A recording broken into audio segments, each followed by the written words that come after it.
जातनिहाय जनगणनेच्या केंद्र सरकारच्या निर्णयाचं काँग्रेस नेते राहुल गांधींनी स्वागत केलंय। मात्र जातनिहाय जनगणना नेमकी कधी होणार हे स्पष्ट सांगावं असा सवाल राहुल गांधींनी उपस्थित केलाय।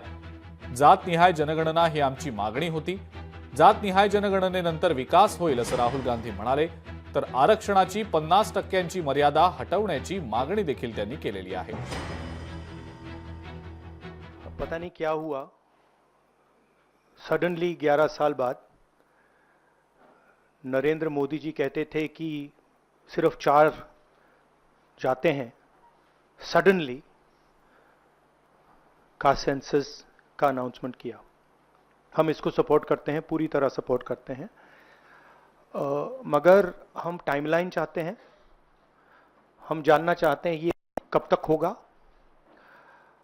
और ये एक पहला कदम है।